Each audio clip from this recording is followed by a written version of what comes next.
राहुल गांधी आज उन्होंने फिर तमाशा किया संसद में। ट्रंप ऐसा कह रहे हैं, ट्रंप अच्छा देखिए, एक बड़ी मजेदार बात है। राहुल गांधी आज फिर संसद छोड़ के निकल आए और उसके बाद उन्होंने, वो संसद में कुछ नहीं बोलते हैं, जो कुछ बोलते हैं बाहर आके कैमरों के सामने बोलते हैं। ढेर सारे कैमरे उनके सामने लग जाते हैं, वो बोलना शुरू कर देते हैं, मुझे बोलने नहीं दिया, मुझे बोलने नहीं दिया। बड़ी तमाशे की बात है, आप संसद में बैठेंगे नहीं, आप भाग जाएंगे। अभी मैं देख रहा था, एक दिन में जयराम रमेश के ट्वीट पे मैंने पोस्ट किया, उन्होंने कहा प्रधानमंत्री कहाँ चले गए संसद। अरे हमने कहा संसद में प्रधानमंत्री चले गए वो छोड़ो, प्रधानमंत्री तो गृह मंत्री को छोड़ गए, आपकी तो पूरी पार्टी फरार हो जाती है। राहुल गांधी का 50 से 51% इनका अब जाकर संसद की अटेंडेंस हुई है। एक जमाने में इनकी संसद अटेंडेंस 15% होती थी, ये जब ये अब हो गया इनका 51%, और वो भी आपको मालूम जो नेशनल एवरेज है वो करीब 80% है, तो राष्ट्रीय एवरेज 80% है और ये 50-51% पे है। एक जमाने में 15% इनकी अटेंडेंस हुआ करती थी। इधर संसद शुरू होती थी, उधर राहुल फरार हो जाते थे। आप पूछते प्रधानमंत्री कहाँ गए, अरे प्रधानमंत्री यहां गए वहां से तो फोटो आती है, प्रधानमंत्री यहां से गए वहां से तो प्रेस रिलीज आती है, प्रधानमंत्री यहां गए वहां तो बताया जाता है कि किस देश में गए और कहां पे क्या समझौता करके आए। पर मियां तुम जहां जाते हो उसका तो कुछ पता ही नहीं चलता। बिजनेस क्लास में जाते हो, प्राइवेट जेट से जाते हो, जो तुम्हारी घोषित आय है, तुम कहते हो हमको तमाम तरह के अपने शेयर वगैरह मिला के 10 लाख रुपया महीना मिलता है। अरे 10 लाख रुपया महीने में जिस तरह आप you are jetting across the world आप कभी कर ही नहीं सकते। 50 लाख 1 करोड़ रुपया में बड़ी आसानी से आप एक एक विजिट में उड़ा के चले आते हैं, बढ़िया होटल्स में रुकते हैं, प्राइवेट फ्लाइट से जाते हैं, बिजनेस क्लास चलते हैं, फर्स्ट क्लास चलते हैं, वहां पे इनका गाड़ियों का कारवां चलता है। कहां से आ रहा है ये पैसा, और पता तक नहीं चलता है। राहुल गांधी यहां से निकलते हैं बहरीन के लिए और प्रकट होते हैं लंदन में, यहां से निकलते हैं कोरिया के लिए, प्रकट होते हैं थाईलैंड, पता नहीं कहां, उनका कुछ समझ में नहीं आता है, ना ऑफिशियली बताया जाता है। और अगर आप पूछ लें कि साहब आप कहां गए या आपके नेता कहां गए, तो आप संघी आपको गालियां दी जाने लगती। कमाल की बात है। तो आज फिर उन्होंने, अच्छा देखिए पहले दिन उन्होंने क्या कहा कि हम ऑपरेशन सिंदूर पर चर्चा करना चाहते हैं। सरकार मान गई, 28 और 29 तारीख तय हो गई, 16-16 घंटे तय हो गए, पर इन्होंने बहिष्कार कर दिया संसद का, बाहर आके निकले, हमें बोलने नहीं दिया जाता। दूसरे दिन आके कहा, अब कैसे कहें कि ऑपरेशन सिंदूर पे चर्चा करना चाहते हैं, ऑपरेशन सिंदूर का तो दिन तय हो गया, तो बोले इलेक्शन कमीशन चोर है, इलेक्शन कमीशन जो वो कर रहा है, वोटों को रिवीजन कर रहा है, उड़ाका डाल रहा है, बहिष्कार कर दिया। आज आपने कहा कि साहब महाराष्ट्र में चुनाव चोरी हो गया, कर्नाटक में चुनाव चोरी हो गया, मैं आपको ब्लैक एंड व्हाइट सबूत दूंगा। जिस तरह मैं तेज बोलता हूं एक सांस में, उसी तरह एक सांस में राहुल गांधी ने 4 बार within span of like 10 second के अंदर उन्होंने 4 बार बोला ब्लैक एंड व्हाइट सबूत दूंगा। राहुल गांधी कैसे सबूत देते हैं, आज तक एक भी मुकदमे में कोई सबूत नहीं दे पाए। या वो माफी मांगते हैं या जमानत पे हैं, या वो माफी मांगते हैं या उनको सजा होती है या वो जमानत पे हैं। चौथा नहीं हुआ। राहुल गांधी पे आज तक जितने मुकदमे हुए उनके बयानों के मुतालिक, जिनके बयानों को लेकर जितने मुकदमे उनके ऊपर हुए, या उन्होंने माफी मांगी है, या उनको सजा हुई है, या वो अभी जमानत पे है। आज तक किसी मुकदमे में राहुल गांधी बेदाग बरी नहीं हुए, किसी मुकदमे में नहीं हुए। तो आज उन्होंने कर्नाटक वाली बात उठा दी। अरे भैया कर्नाटक में तो तुम ही जीते हो यार, अगर कर्नाटक में इलेक्शन कमीशन ने हेर फेर किया तो तुम्हारे पर्पस से किया, वहां तो भाजपा सरकार थी, उसको हरा के तुम्हारी सरकार आई है, तो तुम कह रहे हो कर्नाटक में फर्जीगिरी हुआ है। कमाल की बात है। अब वो ट्रंप ने 25वीं बार कह दिया कि हमने वो कराया, सीज फायर कराया। पहली बात आप सोचें, कभी आपने सोचा है कि ट्रंप बार बार ऐसा कह क्यों रहे हैं?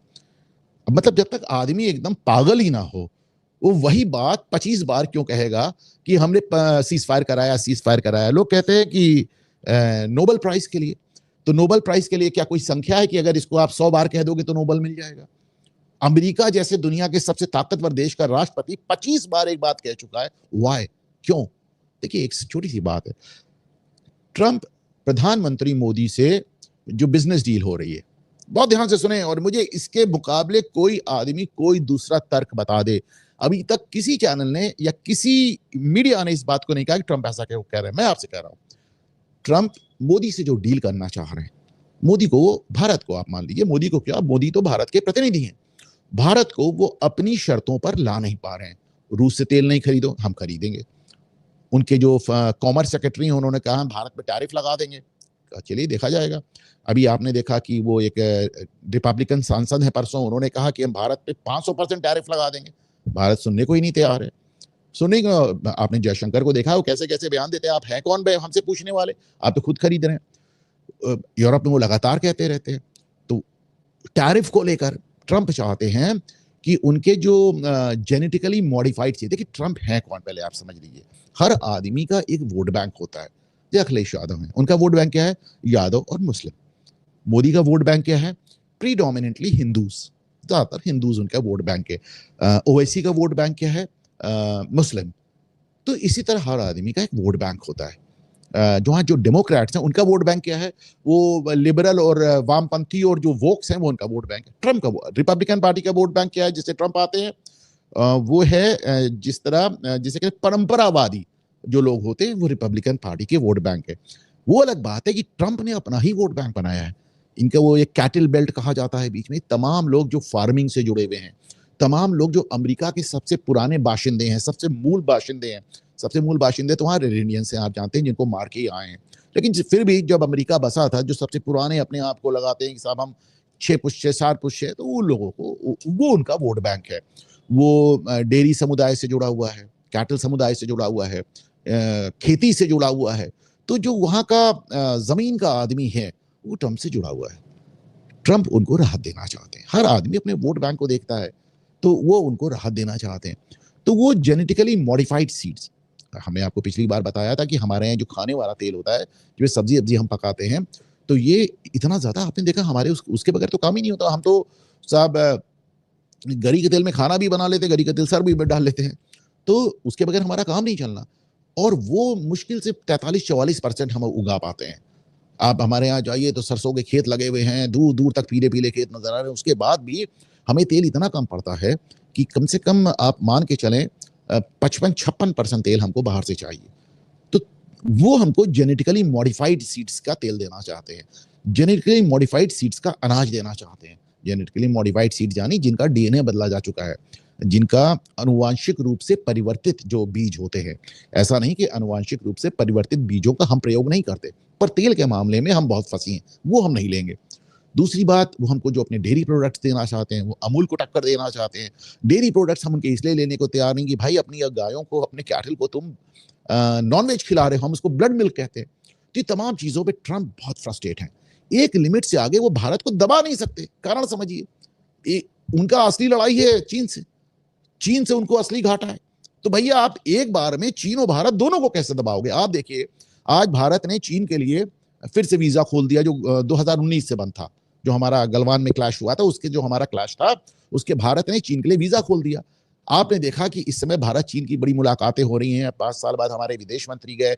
भारत, चीन और रूस ने फिर से वो अपना तिकड़ी बनानी शुरू कर दी है और फिर से वो सब एक ग्रुपिंग शुरू हो गई है। तो परेशान है कि आप एक लाइन में रूस, चीन और भारत तीनों से तो नहीं लड़ सकते ना। रूस से आप लड़ ही रहे हैं, मतलब रूस के खिलाफ आप हथियार दे रहे हैं यूक्रेन को। चाइना आपको नंबर 1 एनिमी नजर आता है, तो भारत से भी लड़ोगे यार, तो कहां जाओगे? तो खुल के आप लड़ तो नहीं पा रहे हो, भारत को अपनी शर्तों पे तैयार भी नहीं कर पा रहे हो, तो साहब बड़ी दिक्कत है। तो आप भारत को तैयार भी नहीं कर पा रहे हो, आप भारत को गाली भी नहीं दे पा रहे हो। तो ट्रम्प घूम घूम, अच्छा उनको एक बात समझ में आ गई, डोनाल्ड ट्रम्प को, कि जितनी बार मैं कहता हूं कि मैंने समझौता कराया, मैंने सीज फायर कराया, उतनी बार राहुल गांधी वगैरह मोदी पे चढ़ जाते हैं। उतनी बार मोदी को अपनी घरेलू राजनीति में दिक्कत आती है। वो मोदी को पिंच कर रहे हैं, वो मोदी से अक्रॉस द टेबल बिजनेस नहीं कर। एक बार मोदी ने, उन्होंने कहा था कि मोदी हमसे ज्यादा टफ नेगोशिएटर है, यानी जो नेगोशिएशन होता है उसमें मोदी हमसे अच्छा नेगोशिएट कर लेते हैं। इनकी बात जाने दें, एक बार 4-5 साल पहले मुझे याद है व्लादिमीर पुतिन ने ये बात कही थी। उन्होंने कहा मोदी का जब नेगोशिएशन का तरीका है वो है माई वे और हाईवे, यानी मेरी बात मानो या अपना रास्ता नापो। ये डोनाल्ड ट्रम्प की तरह नहीं बोलते हैं पुतिन, उन्होंने कहा था।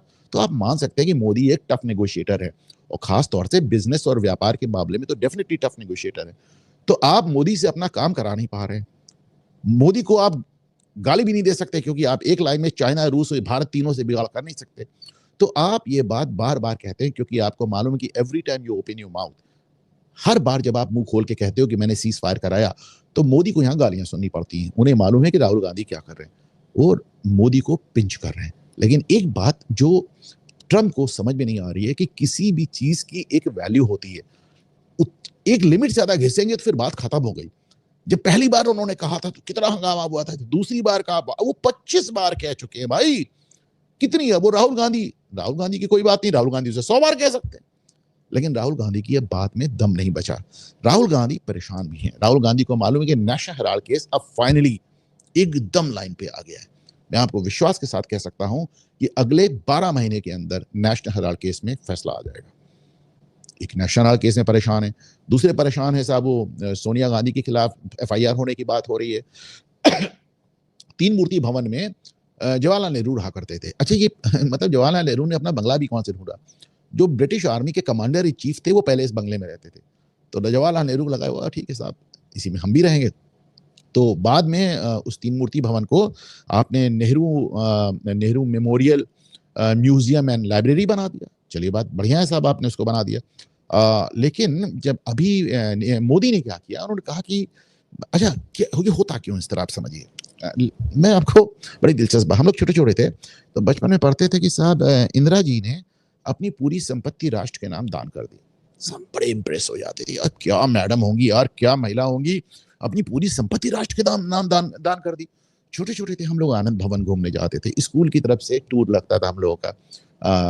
पेरेंट्स के साथ भी जाते थे, माँ बाप के साथ भी जाते थे, स्कूल भी ले जाता तो बताया जाता देखिए साहब क्या आनंद भवन है, और ये इंदिरा जी ने राष्ट्र को दान कर दिया।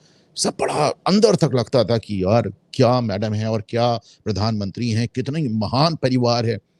जब बाद में मैंने उसको देखा तो करा क्या उन्होंने, आपको मालूम है बिल गेट्स क्या करते हैं? कहा पहले शुरुआत में आता था कि बिल गेट्स दुनिया के सबसे बड़े दानी है, सबसे ज्यादा पैसा वो दान करते हैं। बाद में पता चला उन्होंने एक बिल गेट्स फाउंडेशन बनाया, अपना पैसा अपनी फाउंडेशन को दान कर दिया। यही काम गांधी परिवार कर रहा है।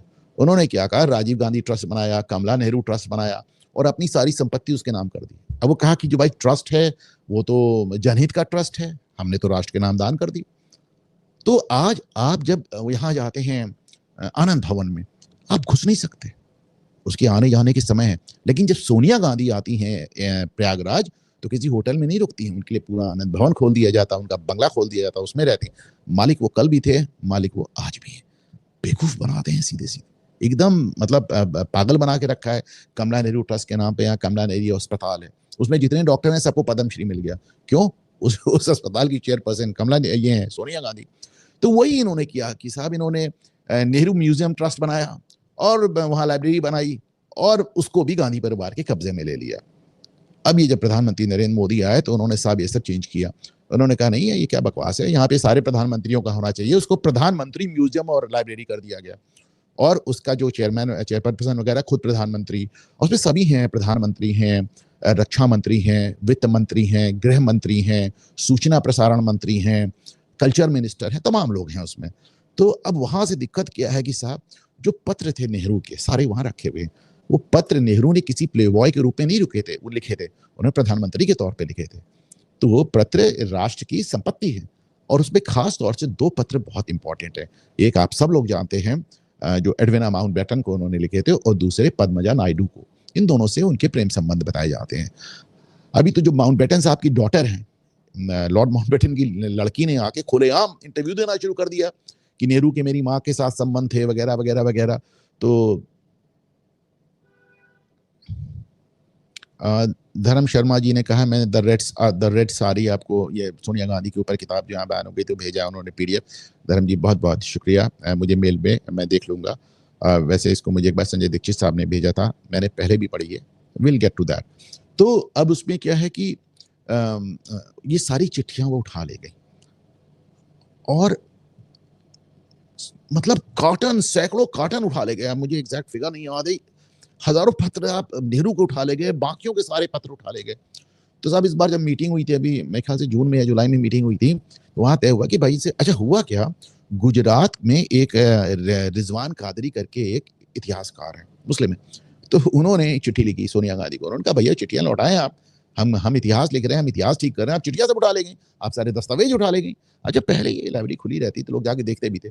तो अब सोनिया गांधी ने कई चिट्ठियां लिखी पर किसी भी चिट्ठी का सोनिया गांधी ने जवाब देने से मना कर दिया। सरकार ने लिखा तो उन्होंने उसका भी जवाब देने से मना कर दिया। तो इस बार प्रधानमंत्री की जो बैठक हुई थी इसमें बात हो रही थी सोनिया गांधी के खिलाफ एफआईआर भी हो सकती है। तो ये सब एकदम तमाशा बना के रख दिया है, देश का तमाशा बना के रख दिया है, संसद का तमाशा बना के रख दिया है। और मैंने एक लोकतंत्र के नृत्य में एक 2-3 महीने पहले जब भी राहुल गांधी ने अपने तमाम प्रवक्ताओं की बैठक ली थी, तो मैंने एक उस समय भविष्यवाणी की थी कि आज के बाद इनके प्रवक्ता एकदम जहर उगलेंगे, और वही हुआ। इतना ज़हर उगला जा रहा है जिसकी कोई लिमिट नहीं। साहब एक वो एक सोशल मीडिया पे एक अकाउंट था एथीस्ट कृष्णा करके। वो बंदा अपने को एथीस्ट यानी नास्तिक कहता था, मुस्लिम लड़की से शादी की थी, लेकिन उसने कभी किसी धर्म को निशाना नहीं बनाया।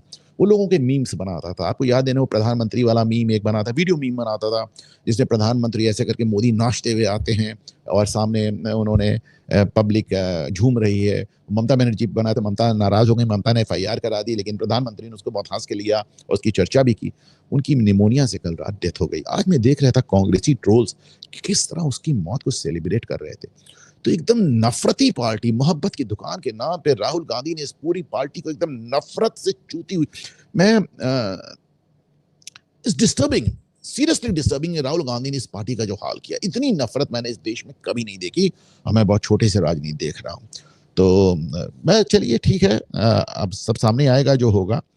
लेकिन Rahul Gandhi is in trouble क्योंकि वो जो कुछ भी कह रहे हैं, रोज़ आप कहोगे मुझे रोज़ आप भाग के आओगे, रोज़ कहोगे मुझे बोलने नहीं दिया, तो उसे कौन मानेगा?